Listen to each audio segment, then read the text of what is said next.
Hi everyone, thank you very much for tuning in again to the podcast.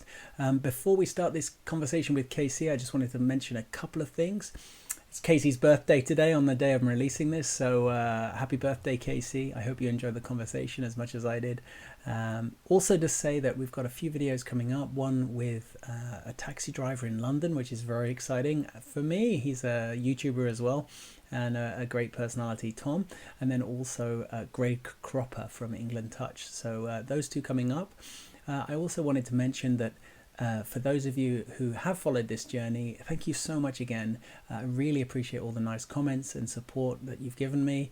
If you have constructive feedback, positive or negative, let me know.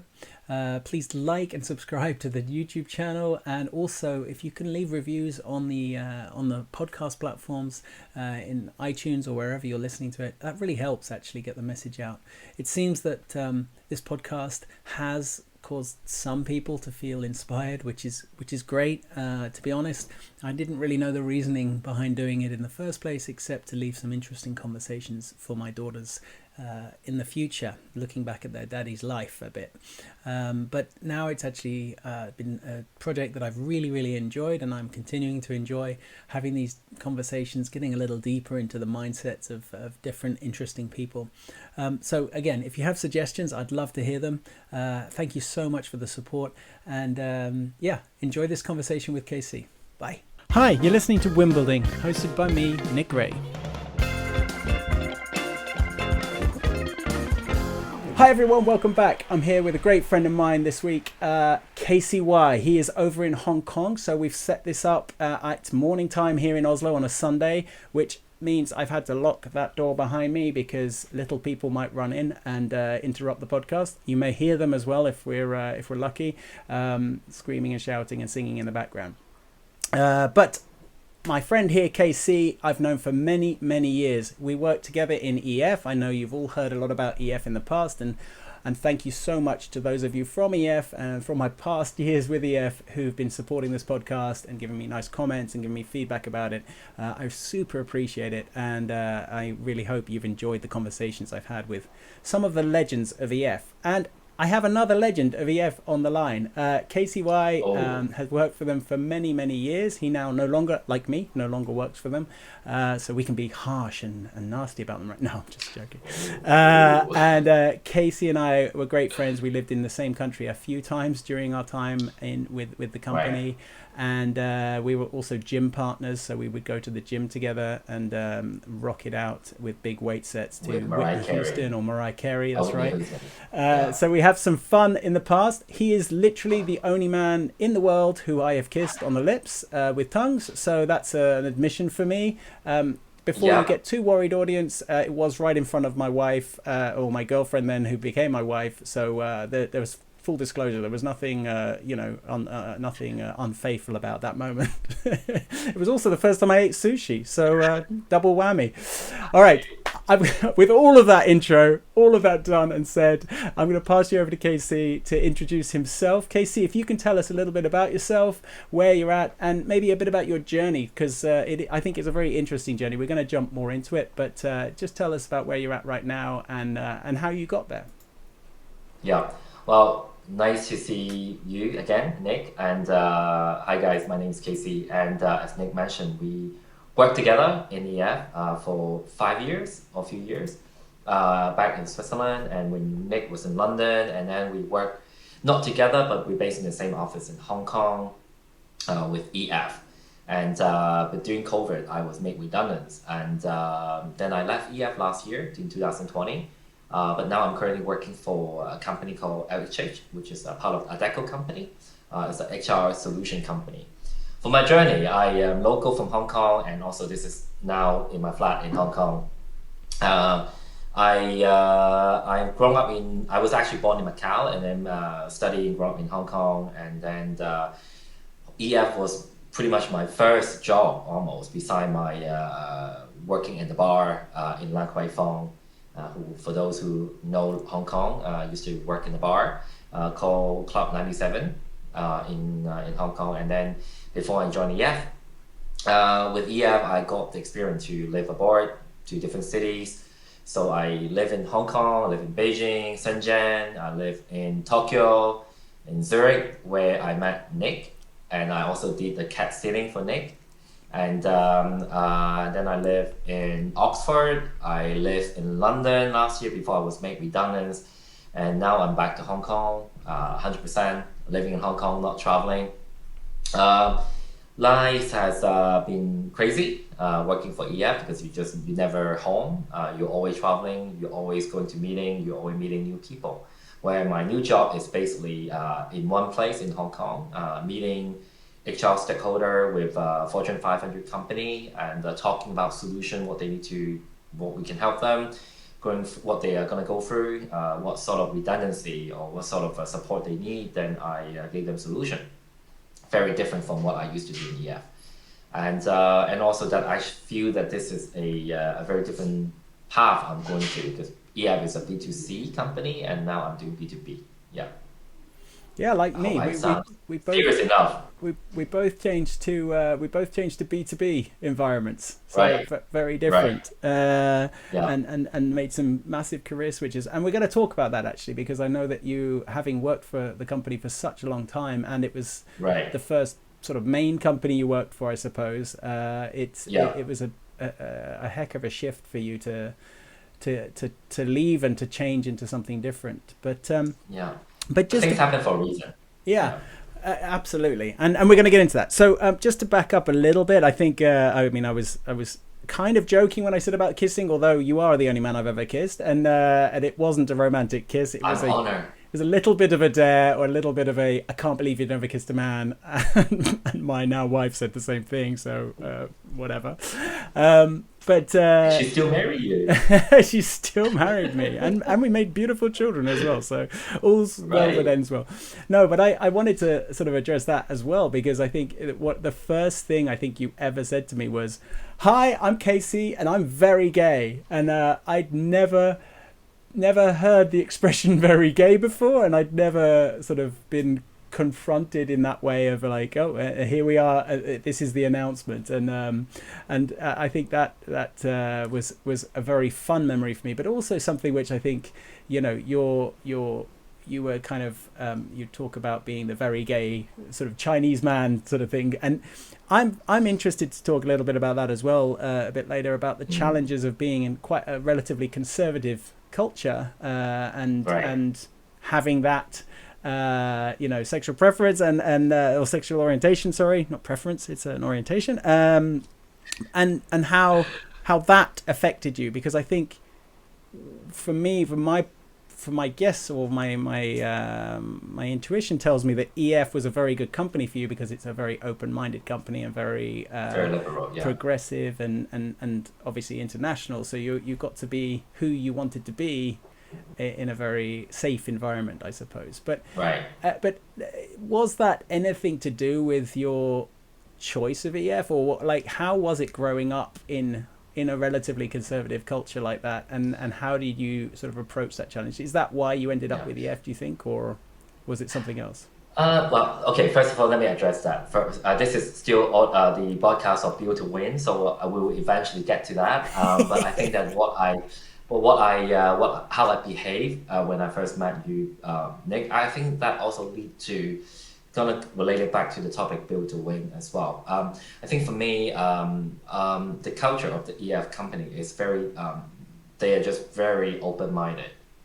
And it gave me, when I was back in when my early 20, I felt that the company accepted whoever they meet as long as they can do a good job. It doesn't matter where you from, it doesn't matter what you like or what you love, what gender you are going after, but they just like you if you can deliver. And I think that like both the CEO, Eva, and also like all of my managers, they never even bother.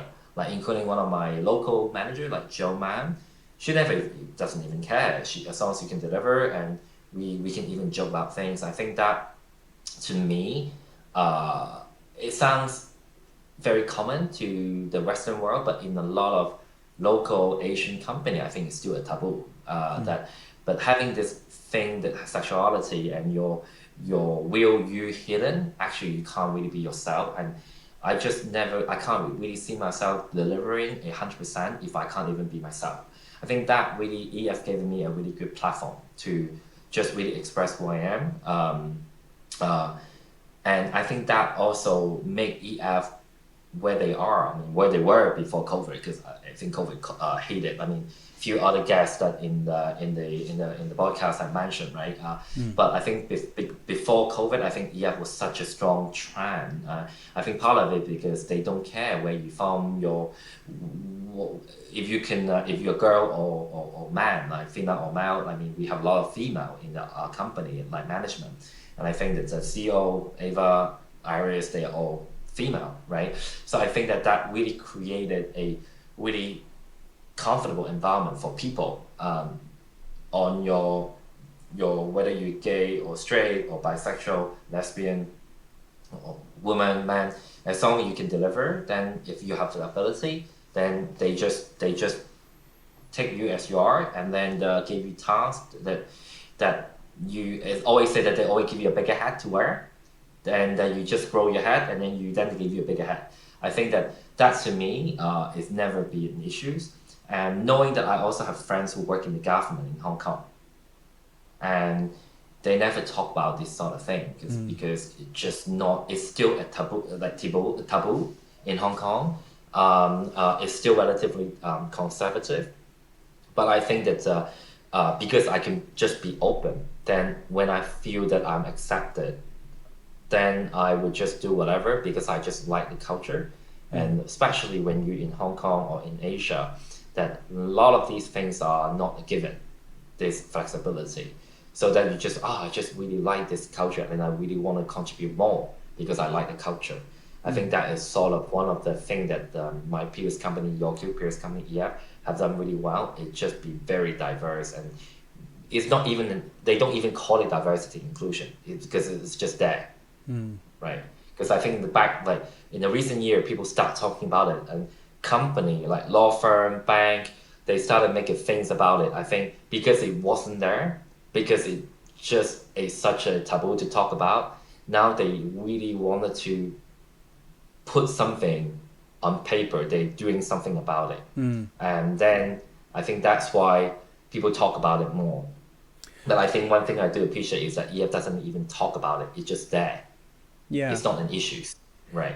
I know they're starting to make some campaigns about the number of women and women empowerment. Of course, at the moment, I think it's now Women's Month or something like the International Women's Month or something, and so they're making a lot of noise about that, rightfully, because they do have a lot of women in those positions. But I guess hopefully no one thinks I was crass in talking about kissing you and bringing that up right at the beginning, because I think as well for me, your sexuality is of no meaning to me beyond it's a part of your identity that is very strong, very gay, but I, as you know, I love you as a friend, and I couldn't care less whether you like men, women, or anything else in between. The reason I brought it up, I think it's interesting because of that conservative culture and those challenges that you must have faced. And in terms of win building, I think you're absolutely right. I think EF made a good strategical choice in a way to be, and whether or not it was a choice or just because it was a Swedish company and they have very progressive views, but that gave them the opportunity as well to attract lots of different people, which of course benefits them because attracting lots of different people helps with that diversity, but also helps them grow globally and internationally, because you may attract people who perhaps aren't able to go to other companies because they don't feel comfortable, and the flip side of that is making people feel very comfortable is extremely positive. So, yeah, no. exactly. I think I want to just chip in for that is that now I work for so many different Fortune 500 companies. They all have this diversity and inclusion divisions. And but I think one thing that different is that I try to move away from just talking about EF, because I think that you have audience that's not working for EF. They probably don't really know what EF is about. Something. But I think that the company that I'm dealing with right now, they are pushing for this D&I. Is that because they don't actually have that enough in the DNA? They really want to inject something.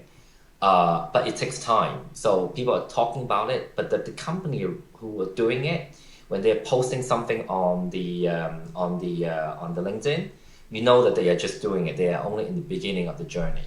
Where company who are already so day to day used to it in their blood, in the DNA, it's almost like, what do you mean about this? Because we've been doing this, like EF, say for example, right? And I think that I think D&I is such a new terms that in the past few years it's starting to get really popular.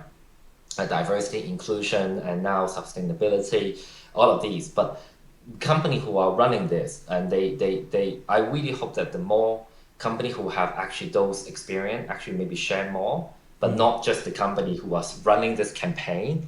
I hope it's not just a campaign for some company. I recently met up with the chief of staff from Richmond in Asia Pacific, and he is now the D&I head. And but Richmond is such a diversity company as well, right? And they actually have a division to actually make sure that happen. So I think for me, if company are really pushing for the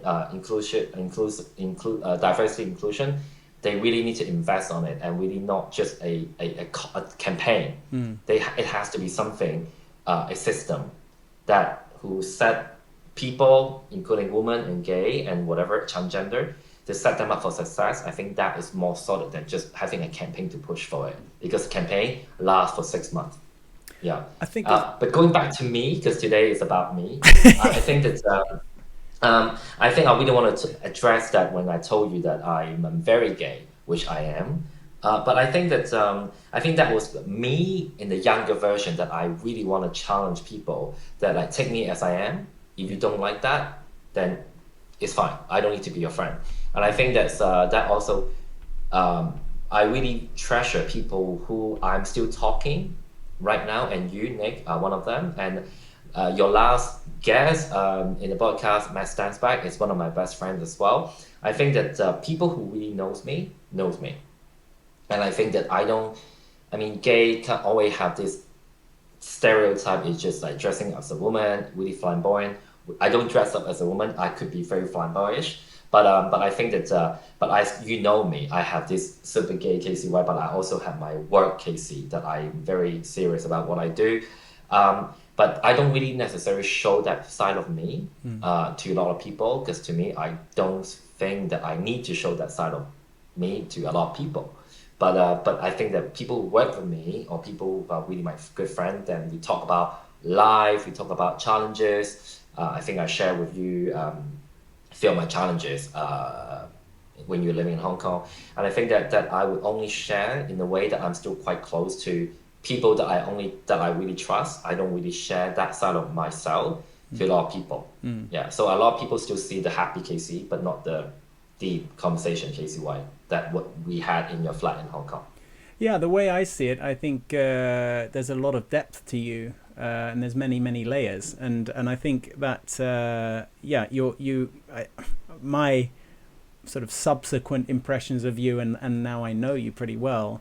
Of course, there's that front, which is I'm this super fun, positive, energetic guy, and I'm happy to be who I am, and I'm happy, if you take me as I am, then we can be friends, and you're very good friends, and you're very popular with lots and lots of people. Then of course you have depth, because there's more to you. I mean, not everyone will know that you collect Lego men figurines, for example, and I've been to a Lego shop with you to buy Lego men figurines, and I think I got you one made, I think, one time. You got me a tailor-made Lego minifigure.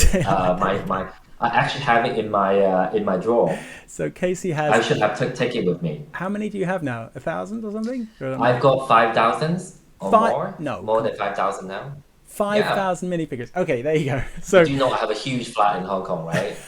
Of course. To anyone listening who doesn't know, Hong Kong flats are not big, and it's extremely expensive real estate there. So that was and I don't have a big flat. Casey has a warehouse for his figurines. Exactly, I do have a warehouse. Right. Yeah. So there's things like that, and I think also there's a part of you which is extremely structured, and there's also a part of you which is extremely neat, tidy. You know, you don't like any dirt in your apartment, you don't like any kind of mess or things. No, there's a lot of depth, and those I guess personality traits or parts of your personality don't shine through at first because you're quite private about some of those things, and I think that's an interesting part of you is you presented with, you decided in EF to present with a certain personality to, I guess, put people at ease as well. And it made people feel very comfortable. It makes people feel very friendly towards you. What I'm interested by as well is, though, I saw an evolution of Casey over the time we've known each other, and I think, you know, obviously, as you mentioned, that was when you were younger, and we were both younger. It like I think it was what 12, 13 years ago, something like that. It was a long time ago. Yeah, pretty much. Yeah. Different lives almost, but that Oh my God, yeah. maturity and also confidence. I think it's interesting to me. And I want to ask you about it. It's like how you've seen yourself develop and how you've had to adjust that, because you were so kind of splat in your face. I'm Casey. I'm this type of energized personality, fun. You know, I'm the small Chinese gay guy. Kind of like you made those sort of comments. Yeah, in Zurich. And then suddenly, you know, now you're a manager. Now you've got lots of responsibility, and you've got people reporting to you, and you've got teams, and you have to have some difficult conversations, and you have to have some more serious talks. How did you find yourself in terms of transitioning from like how you present in this, I guess, earlier KC to what you are now? Well, I would say it was not an easy journey. I think that I am a people person. People person make me as a people manager. People manager means that you like to be liked, you want to be popular. But when you're a manager or you're leading a team, you have to make decisions that may not necessarily become a popular choice, or you need to make decisions that actually make upset people, right? So what I learned is that I think that I always want people to like me, because I always believe that if people like me, they would be aligned with me, things would be easier. But in the same time, when you grow older, I wouldn't say that just because you're older, but I think that from experience, and you just learn from your life experience that you do know that like sometimes to be able to move things fast or move forward, then you just need to make the decision, and with people who believe in you or support you. But in the same time, you do have 40% or sometimes 50% who doesn't believe in it. But you need to just believe that this is what I want to achieve. This is what I want to achieve with the team. And if the team understand at the end that this is for the team's sake, then I would just say, let's just do this. But I think that to go back to how I transition is that I think one thing is confidence is definitely one with experience. I think that when you have less experience, you just want to be liked, then you just do whatever to be liked. But then I think life experience taught me is one thing that you don't need to be liked by everybody. You don't need to please everybody to get to where you are. Would be nice. I don't want to win. One of the things I want to talk about later is that I don't want to win if I'm just winning on my own. I want to win with the team. I also don't want to put people in a difficult situation when I'm winning. So that may not necessarily be a saying, but actually for me, I want people to be happy. But in the same time, when you're making a business decision, sometimes this decision may affect to people that may make them unhappy. But you just need to. But one thing I learned is that as long as you know this is good for everybody, in the bigger picture, then I will go for it. Then I think that also makes me think deeper. Then make me be a little bit more careful or reserved on how I make my first impression. Like Nick, you mentioned that this is my first impression to you is that my name is Casey, I'm very gay. That is completely fine. I would never change that because we met each other from this scenario. But imagine if I become, say, a president, then if I have someone who came to the press to talk about me, like that, they may not come across as a very positive thing about KCY, right? So, but I'm not the president, right? So it's okay.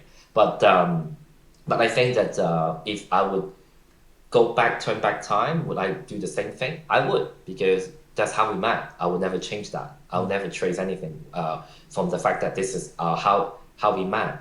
But if I would meet another friend that I want to build relationship with, a close friends relationship with, I would not do that again. I met somebody who is in the diversity inclusion segment. I really like her and I really want to be her friend, and we really get on. I actually, in fact, I had brunch with her earlier. Her name is Mia. Hopefully, maybe she will be one of your guests later. Um, when we met, we were just very calm, mutual respect, and just a grown up conversation, not like crazy party, getting drunk. We did get drunk sometime, but it's not like, I think different stages of life, and you just fine tuning. I would never say that I'm changing to become another person, but I'm just fine tuning myself to be who I am. Yeah. And I think that that's part of life. That again, build to win. I think that I'm also building myself, not to be better, but actually fine tuning myself. Today I am talking today, but not necessarily better than 10 years ago. But I think that what I have in my brain, probably I have a little bit more experience, so that I can actually process more. If I would say this, then what sort of image that I would come across by a person who just listened to the podcast for the first time and met me for the first time. And I don't want people to think that I'm a crazy Chinese person. But 10 years ago, I would, because I want to make an impression. Yeah. But right now, I want to make an impression, but I want to make a good impression, not a crazy impression. But I think that's something interesting, because I actually can relate. Obviously, I don't present as I'm Nick and I'm very gay or anything like that, but I did sort of have a specific way in which I tried to approach things, being presenting as a certain personality, and so having a very fun, free-spirited, I'd make lots of jokes, or tried to make lots of jokes, which I know you didn't always find funny, but like I tried to make jokes. You do have some funny jokes. They were dad jokes before I was a dad. Let's put it like that. But I think I've also had that challenge where people don't necessarily take you seriously based on that sort of extrovert. I guess breaking down the initial barriers. Right. The easy way to do it is to present as this fun, easygoing person, and be that easygoing person. But obviously, when you become a manager, or when you become more senior, and you need to be taken more seriously, what I think is interesting is both of us had the challenge that we were in the same company for a long time, and growing in that company alongside other managers and more senior managers. They often, I think, saw us as who we were when we started, and it's difficult to shake that first impression, right? Difficult to 100%. change.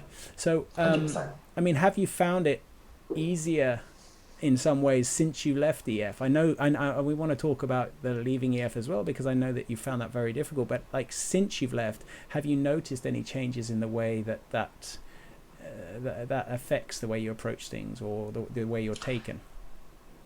Definitely, of course. I'll be lying if I say no. I think that in EF, if you work for a company for such a long time, it's very difficult for anybody to change that image from day one, because people just see you as you mentioned, as who you were 10 years ago. But in fact, you have grown up within the company, and you have seen so much more, not just within the company, but it's in terms of life experience as well, because we do have a life outside of the work, right? And we go out, we travel, and we talk to different people. And I think that I think that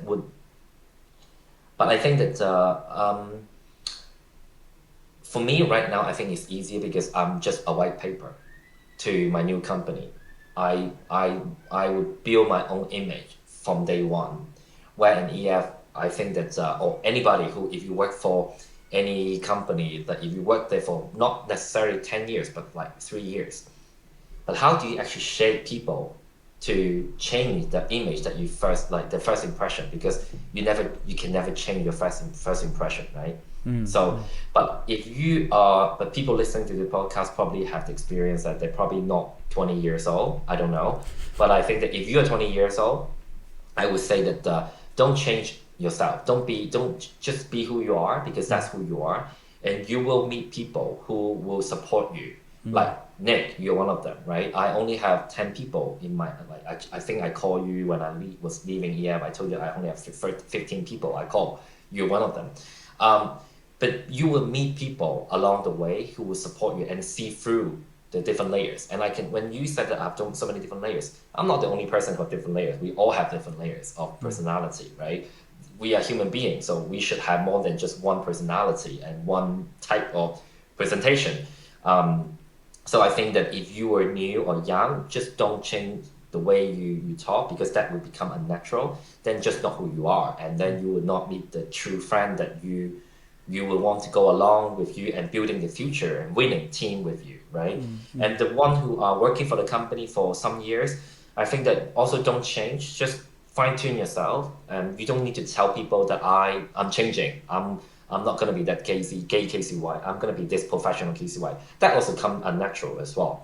I think that people can see through you when you are fine tuning yourself. You just need to. For me, I still talk a lot, but I try to do more active listening. I try to listen more. I try not to speak before I finish my processing in my brain. I try to observe, then actually just be in the spotlight.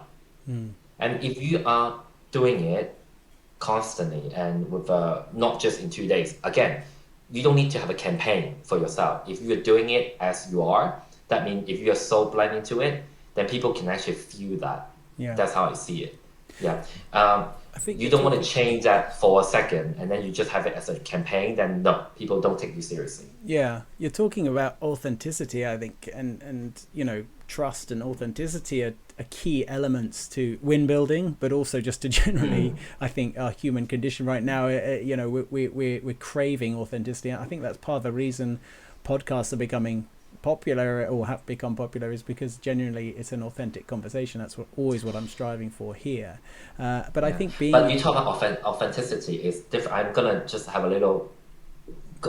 go into that a little bit more, because it's easy to talk about that, but when you come to work environment, you want to be natural, you want to be authentic, but at the same time, when there's so many different KPIs, so many different layers in the hierarchy, then you suddenly thought, oh, maybe I should be this, I should be that, I need to act like this. So I think it's still, you can still be that, wearing that hat, but you still be you.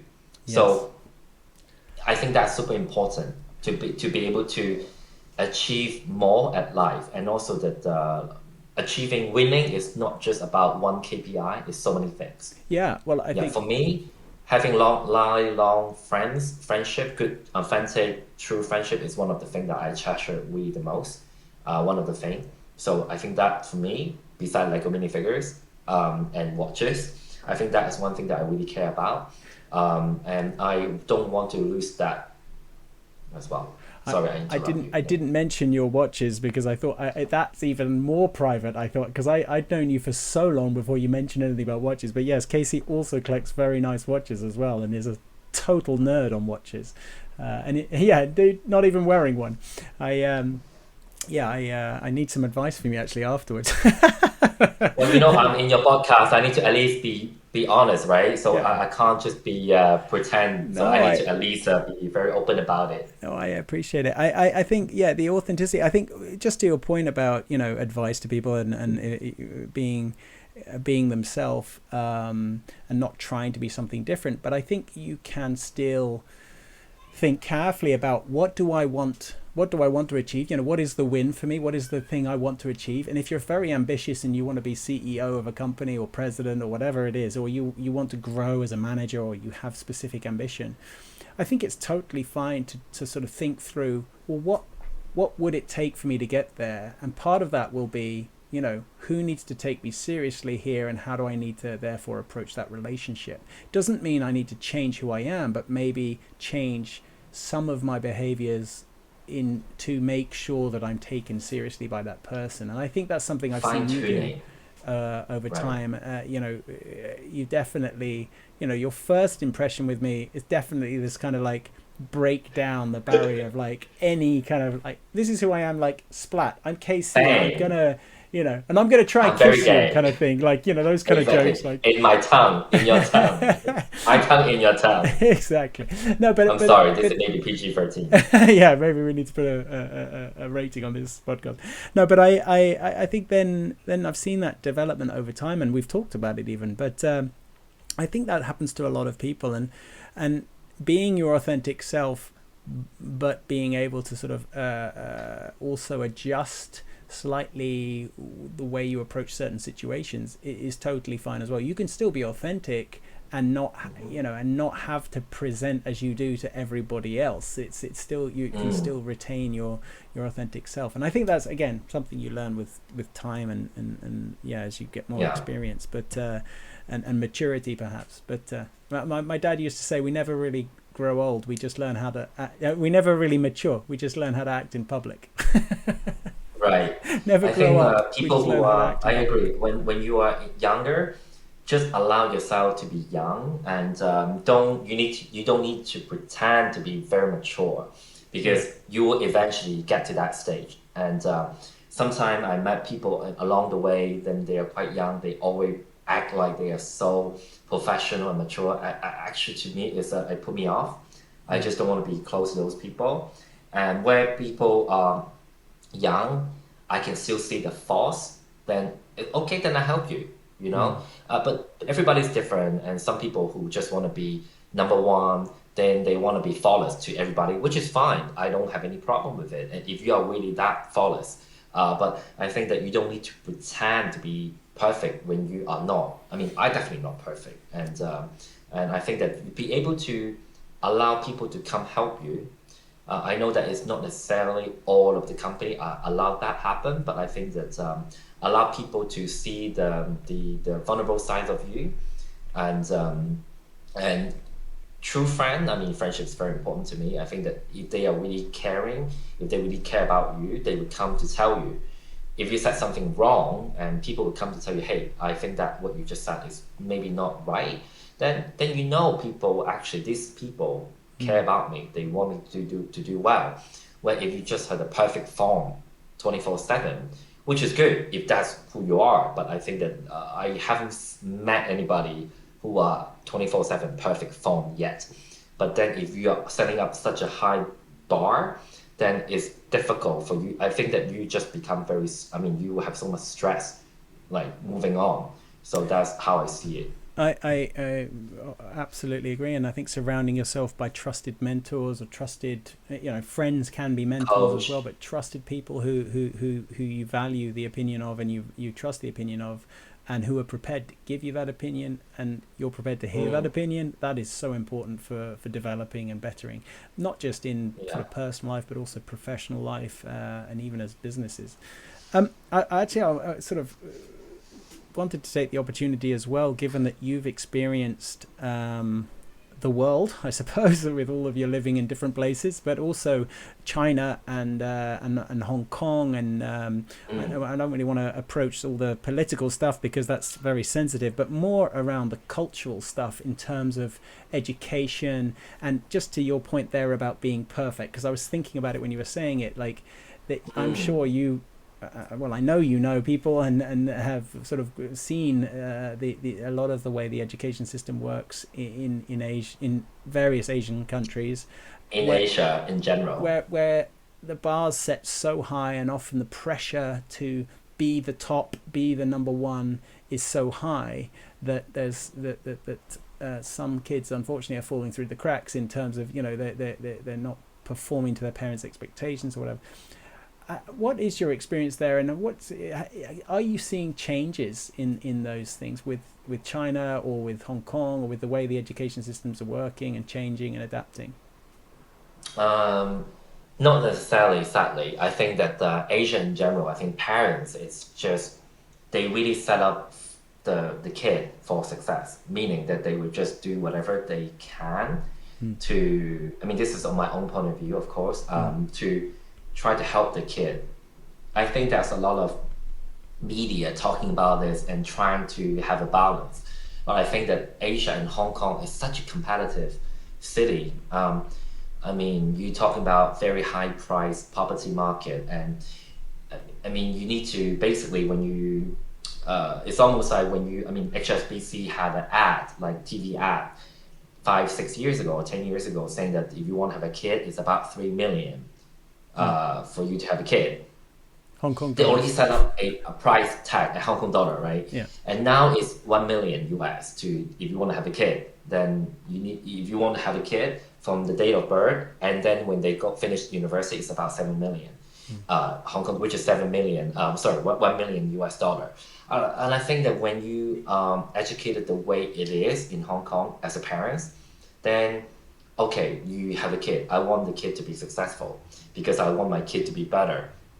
I think one thing that I've seen, like your kid and my relative kid, they are very different. I think that your kid is more like free spirit.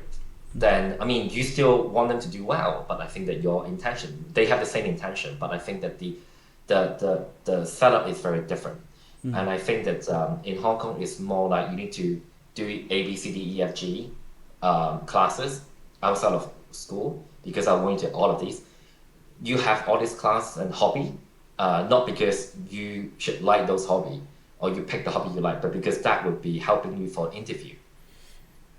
But that's why the tuition center is so popular in Hong Kong because they're not teaching anything new. They are just teaching you how to memorize question and Q&A for examination, right? So I feel like everything I mean, from my point of view, what I've seen is that you are setting up for success for the interview. Where I feel that you and some of my friends who also have kids, they want to set up the kid for success, for their own success, whatever that is. Where in Hong Kong, there's a clear KPI, is that I want you to be successful for the high school interview or the kindergarten interview, the primary school interview or university interview. Because if you don't get into the interview, if you don't win, then you're not going to go into that school. So I think that's a very clear difference from all of the city that I live in. I think that when I talk to parents, friends who are parents, I feel like that's a main difference. That they really want the kid to do well in the interview. Yeah. Because when you win the interview, eventually you go to the school, and then eventually if you go to the good school, eventually you go to a good company. You work in a good company. Where I feel that some of my friends who are Western educated or actually not non-Asian, they want the kid to be happy, which is the going back to you want your kid to be happy, but it doesn't mean that my other local friends or in Hong Kong friends, they don't want the kid to be happy, but they want them to have a good future. So therefore, the future is very clear. That it's a good job, have a house or have a flat with a car, married. It's already like preset. Yeah. Where I think that in Europe it's more free spirit still. Yeah, I think it's really interesting. It's definitely, most parents anywhere in the world want the best for their kids. Of course, there are some idiot exceptions, but that's definitely not the point of this podcast. But I think everyone's looking. Define success, right? Define what is win. Exactly. I think an interesting sort of side note to that, because I know that especially a lot of Westerners are ready to criticize, Asian education for those things and the rote learning and things. And I've been there myself, where I've felt, it's not. I personally think there's something in the middle, but one byproduct of that style of education or that style of emphasis on setting yourself up for success in the interview, which I completely agree with, is that actually from an early age kids learn the value of being competitive, and I believe there is value in understanding that. I don't know. And I would love to hear your thoughts in the comments below. But I don't know at what age is the best age to sort of begin that, and whether or not it's necessary so early in life. But I definitely think there's value in understanding that, and understanding also how to temper your competitive, the way in which you approach competition and being competitive. But I And remember, the preset value as well is the sorry, expectation from the parents. Is the yeah, preset expectation from the parents as well, right? yeah, And what is the preset expectation? Because the expectation from parents also preset by the parents. It's a very, very deep conversation and journey because the parent was set up like that, so they also want to do the same for the kid. And then when the kid grow up, then they get married, and then they also have the same journey and the yeah. path, right? So I think it's a very, very long journey. Oh, yeah.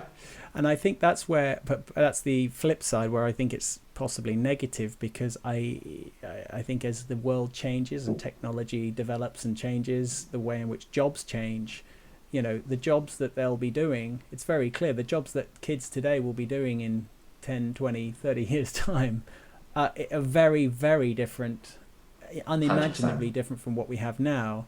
And Right. if the intent of a parent is that I want my kid to be a lawyer because that pays well, that could very well be extremely different in the future. So I think there's Mm. for me there's positives, but there's also some negatives towards that education style. But I think it's, from the parents I met over in different Asian countries I worked in, there was definitely some that were changing mindset and looking for some balance somewhere in between. Because there's the Mm. flip side, which is something I also don't agree with, which is participation trophies for every kid. Like everyone's a winner. There's no counting the score on the goals in a football game, because they don't want kids to be upset. And I think Right. for me, I'm not a big fan of that style. I think I understand. I don't sort of have some extreme reaction to it, but I definitely think there's value in celebrating when you do well at something. I think it's important to set goals around what constitutes a win, and Right. a participation trophy is not defined as a win. It's just well done, you participated. It's sort of Right. It it should be didn't encouraged. it didn't take necessarily much effort to participate, if especially if your parents took you there to in the Mm. car and dumped you on the field with your football boots on. Yeah, exactly. It takes courage, and you got to do something which maybe you wanted to do. You strived for that win, whatever it was. So I Mm. think Absolutely. there's a balance. There's a balance there. I must ask you a bit about this challenges, because I know you also wanted to talk about that in terms of sort of leaving EF after, God, how many years was it? You were a student with EF at first, so Yes, that I was when was you were what, student in EF. I 16? worked for EF for 18 years. Yes, I was 17 when I joined EF as a language program. And I think that really, EF really opened my eyes, my vision. And I think that the way I talk today, I would say thanks to EF. And in fact, I'm still talking to Iris, the president in EF, and also Ava. They are still very kind to me. And I think that I mean, we talk about it, and I think EF is going through such a challenge because of COVID.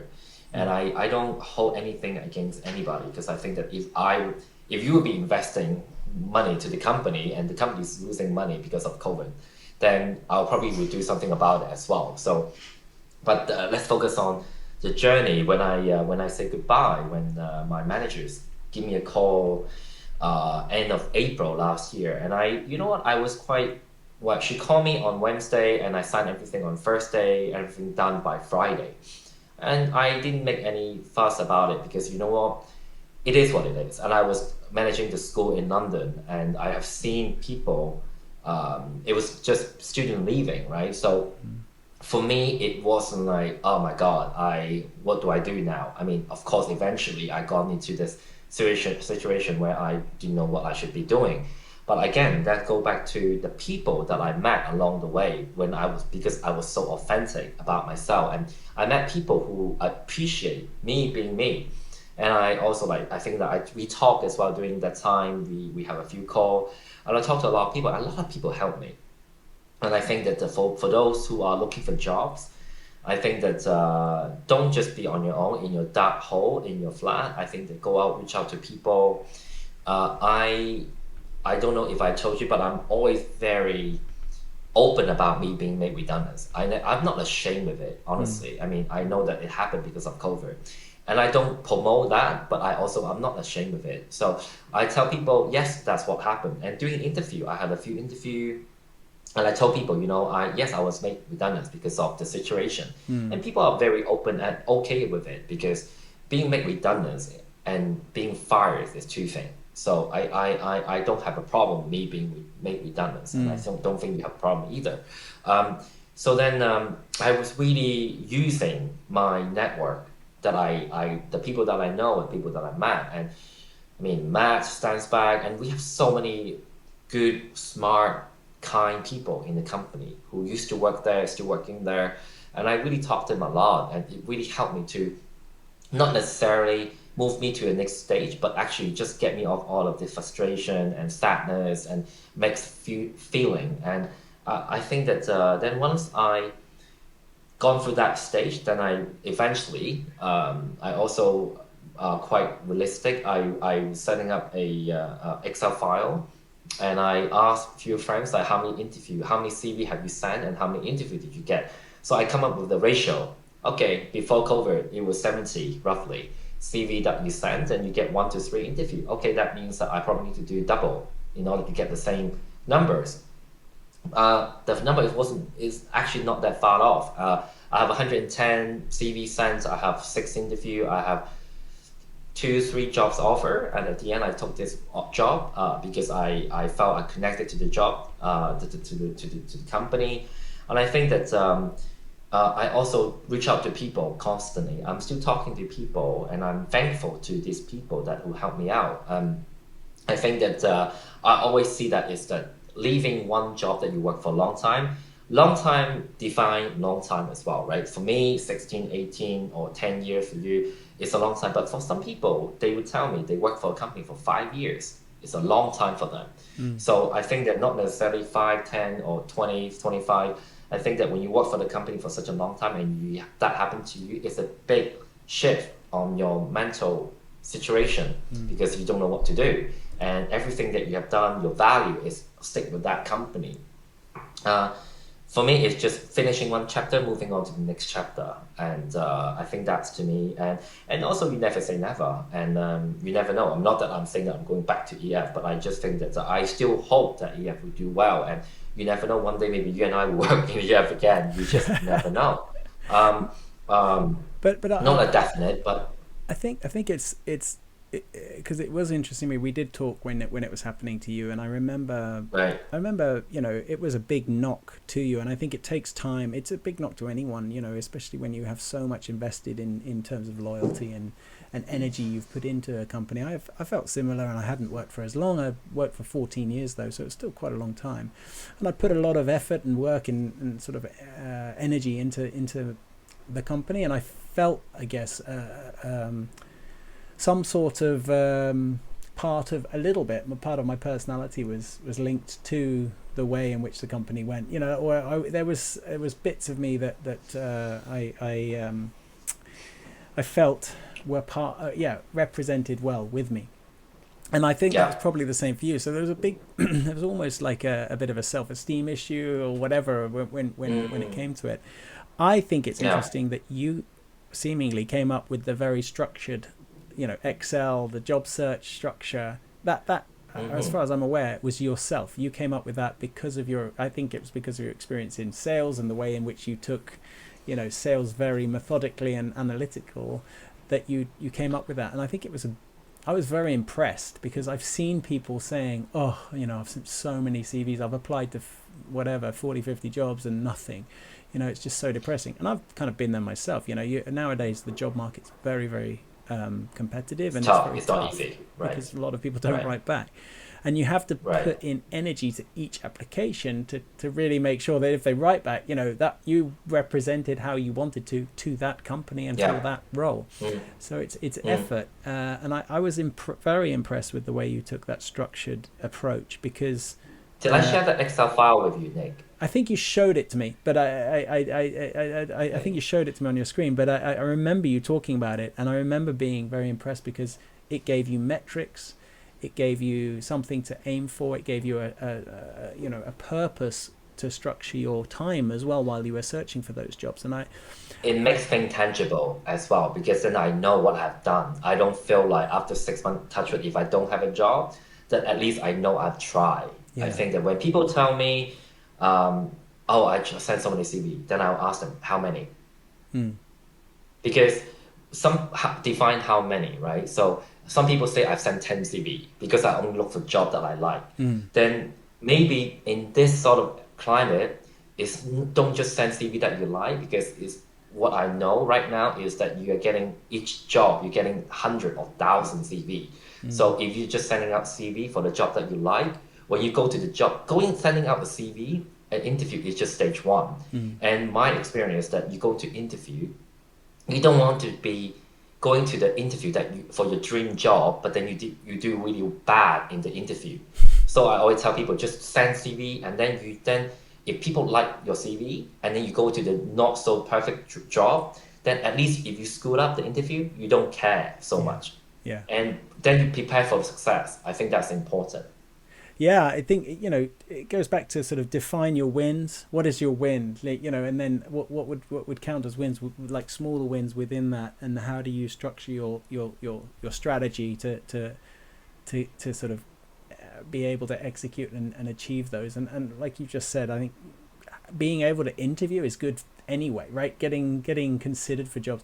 And I'm very grateful. I like where I work a lot now. I work for a Windows company. If anyone had asked me 2 years ago, Nick, where do you think you'll be working in 2 years' time, I would never in my wildest imagination have said I'll be working in business development for a Windows company in Norway where most people are speaking Norwegian.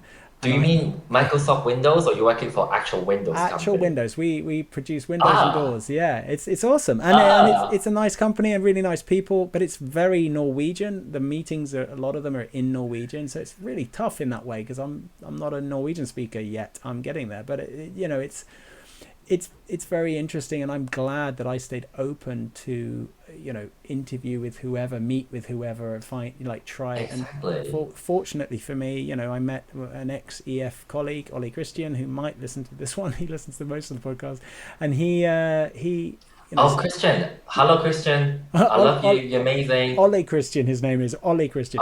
But sorry, but I still like you. He took me under his wing a little bit and said, I think this could work, and I hopefully am delivering value for him. But it's very interesting to me if you're not open to that. If I was just like, okay, I only want to work for international companies. I only want to apply to jobs which were very specifically interesting to me on the web or whatever. I would never have found out about this. You just point out one key thing is that you also win getting this job from one of your connection. Yeah. Right? I now work for Anders Lundholm. If Anders will listen to this, and I think that Anders and I have been such a good friend for so many years. I see him as my brother, and he also took me to his wing, right? And I think that for people that go back to my first conversation is that being authentic. Because Anders and I also gone way back. We met for like 10 years ago, and he just know who I am. And then we developed a closer and closer bond, and he also see me change and develop as well. Yeah. And I think that if I come in as pretending to be perfect KCY and flawless and not gay, blah, blah, blah, then I don't think we'll be that close. And I don't think that I will be working with him. Yeah. I think it's so important that the people listening to this is to just be who you are. But being who you are is one thing, but also have a structure. I think it's also very important. Whatever you do. I mean, you have seen my flat. My flat is very tidy because I just want to make sure that my flat is tidy. If I don't feel organized in my flat, I just can't see myself being organized anywhere else. Yeah. Right. Sorry, I interrupt you again, Nick. I'm writing be yourself but be structured. I love that, and I'm going to probably put that as the tagline for the podcast, I think. Casey, listen, we should wrap up. I could talk to you for hours, and maybe we will continue to talk after this because I love talking to you and I miss you. But I'm going to wrap up the podcast now. Thank you so much for spending the time talking to me, and thank you for your honesty and your openness with the conversation. It's a pleasure Welcome. to talk to you. Kate, have you got anything you want to promote or anything you want to say? Any words of wisdom for people to end on? The floor is yours. I wouldn't say I have anything my wisdom, but I think the one thing I share is that the climate is tough right now. I think that whether you have a job or you don't have a job or you have a job that you're not enjoying at the moment, I think stay positive is very important. I think that if you don't have a job, I think this is a time for you. It's a good time for you to actually have a break. And I know it's difficult to say it when you don't actually have a job because I was not having a job for a few months. But just really relax and enjoy what you can do, not doing a 9 to 5 job, because you will find a job eventually after this COVID saga finish. You will. Mm. I'm very comfortable and confident to tell people who are listening to Build to Win, because the fact that you're listening to Build to Win, I think that you also want to win eventually. Um, so allow yourself to have a break. I allow myself to have a break. But when you're having a break, continue to connect with people. It's good to have friends, but also try to reach out to people, have a thick skin. I think it's also very important, because when you reach out to people that you wanted to talk to, that you feel that they can help you, the worst answer that you can get is that they're just not interested to meet you, which is fine. Just move on to find a new person to talk to. And I think one quality that I have really thick skin. I reach out to people to ask for help, because the worst case is that they would just say that I'm not interested in help you. That then you know that these are not your friend that you want to be with when you turn 60. But when people come help me, then you know that these are the good people that you really want to stick around. And if you're working at a job that you don't like, I think my feedback to you, or my comment would be, at least do this because you're still getting paid, and maybe start looking for a new job or when the situation calm down. But I think that always try to look for positive sign. My partner once told me that it will always be okay. If this is not okay, then it's not the end, because Mm. the end was always going to be okay. I think that I really take that with me all the time, is that I know that we all have our ups and downs, and I would be telling you that my life is not that smooth, like just easy, happily, bubbly, gay KCY. I also have my ups and downs. I share that with Nick sometimes. Um, but I know eventually when you're being authentic, being yourself, then people will come help you. But you also need to reach out to people. And if this is not right at the moment, then you know that it will be all right. You just need to stick being positive, and it will be okay. I don't think COVID is gonna last for 10 years. I hope not. Then eventually you'll be okay. And I really hope people who listen to this hang into it, and then just stay positive and reach Excellent. out to people. Excellent. Thank you so much, Casey. It's wonderful to see you again. You stay safe over there in Hong Kong, and big love to you. Love you, man. All Thank right. you. Take care. Bye. Ciao. Bye.